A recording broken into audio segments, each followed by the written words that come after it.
नमस्कार मंडळी, तुम्हा सर्वांचं स्वागत आहे मॅग्नेटिक मोमेंट विथ श्रीकांत या आपल्या मराठी यूट्यूब चॅनलमध्ये.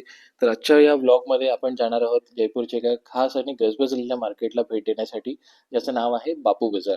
आपण बापू बाजारला स्टॅच्यू सर्कलपासून उबर केली आहे आणि 5 ते 6 किलोमीटरमध्ये आपण ₹300 लागलेत उबरला जाण्यासाठी. तर काहीच वेळात आम्ही तिथे पोहोचू. तर आपल्यासमोर ही जी दिसते ही ई रिक्षा किंवा बॅटरीवर चालणारी रिक्षा आहे. जयपूरमध्ये याला टुकटुक असं म्हणतात. तर प्रत्येकी 30 किंवा ₹40 असे पर हेड चार्ज करून तुम्हाला जयपूरमध्ये हे तुम्ही फिरू शकता. तर माझी इच्छा झाली, की आता मी म्हटलं मी टुकटुकमधूनच फिरणार आणि बरेचसे व्लॉग मी यातून सुद्धा कव्हर केलेत. तर हे आहे सांगानेरी गेट आणि आम्ही इथे बापू बाजारमध्ये पोहोचलोय. तर थोडं बापू बाजारबद्दल बोलूया. तर हे जे मार्केट आहे, हे जयपूरमधील अतिशय प्रसिद्ध आणि गजबजलेला बाजार आहे. हा बाजार जुना जयपूर, ओल्ड सिटी परिसरात स्थित असून स्थानिक खरेदीसाठी पर्यटकांची पहिली पसंती म्हणून मानला जातो. तर बापू बाजारमध्ये तुम्हाला काय-काय मिळेल हे थोडं सांगतो. इथे तुम्हाला होम डेकोरसाठी प्रोडक्ट म्हणा किंवा राजस्थानी हस्तकला असलेल्या वस्तू, मोजडी, जुती, लाखाच्या बांगड्या, बेडशीट म्हणा, टेबल रनर म्हणा, कुर्ते म्हणा, एक से एक तुम्हाला इथे रेंज ऑफ व्हरायटी बघायला मिळेल. तर बांधणीची साडी म्हणा किंवा टाइप्स ऑफ कुर्ते तुम्हाला इथे बघायला मिळतील. फक्त तुम्हाला खूप सारे पैसे आणि बराचसा वेळ हाती घेऊन यायचा आहे, कारण एका दिवसात हे मार्केट बघून होणार नाही किंवा मन भरणार नाही. तर खूप साऱ्या गोष्टी इथे तुम्हाला डिकोड कराव्या लागतील आणि इथे लोकं खूप कोऑपरेटिव्ह आहेत. सगळे अपसेल करायला बसलेले असतात, तर तुम्हाला थोडं स्मार्टली नेगोशिएशन करून या गोष्टी खरेदी करायच्या आहेत. तर थोडं जयपूरबद्दल बोलूया आपण मार्केटमध्ये वॉक करताना.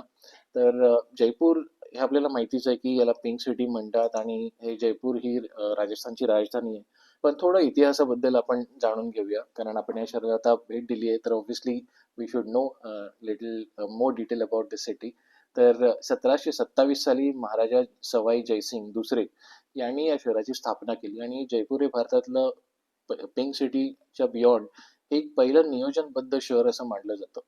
तर इथे नियोजनबद्ध म्हणजे काय? कारण हे एक शहर अशा एका ग्रिड लाईनमध्ये बनवलं गेलंय ना, की एका घराची सावली समोरच्या घरावर पडणार नाही. म्हणजे एका साइडला जर तुम्ही डाव्या बाजूला जी बिल्डिंग रेंज बघाल, तर सूर्योदयापासून सूर्यास्तापर्यंत कुठल्याही बाजूने सूर्याची सावली समोरच्या बिल्डिंगपर्यंत पडणार नाही, अशी या शहराची दूरदृष्टी असलेल्या या राजांनी कशी रचना केली आहे बघा. आणि ती सुद्धा 1700च्या शतकात. आज इतकी वर्ष ओलांडून गेली तरी पण ट्रॅफिक ऑब्व्हियसली होतं. पण खूप मोठे ब्रॉड रोड आहेत मध्ये. हे सगळं त्यांनी त्यावेळेला व्हिज्युअलाइज करून या शहराची स्थापना केली. तर इथे तुम्हाला हवा महल म्हणा, सिटी पॅलेस, जंतर मंतर, आमेर किल्लाचा लाईट अँड साऊंड शो तर ऑसम आहे. ही ऐतिहासिक स्थळं आहेत, त्यांना नक्की भेट दिली पाहिजेत आणि मी सुद्धा देणार आहे.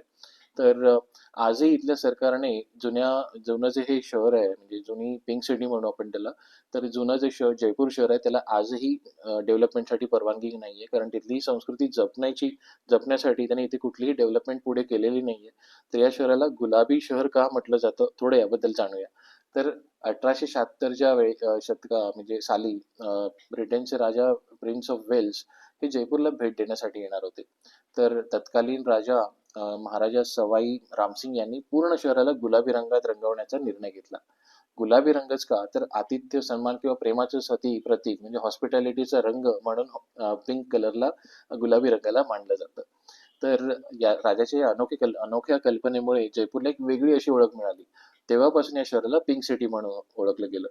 तर याच्या पुढे आपण बघा की एक से एक तुम्हाला इथे खम्मा गणी किंवा पधारो मारो देस या इथल्या स्लँग्स बद्दल तुम्हाला इथे काही पीसेस हँगिंग पीसेस म्हणा किंवा फ्रिज मॅग्नेट, पर्स सगळे अवेलेबल आहेत. त्यासुद्धा अगदी माफक दरात.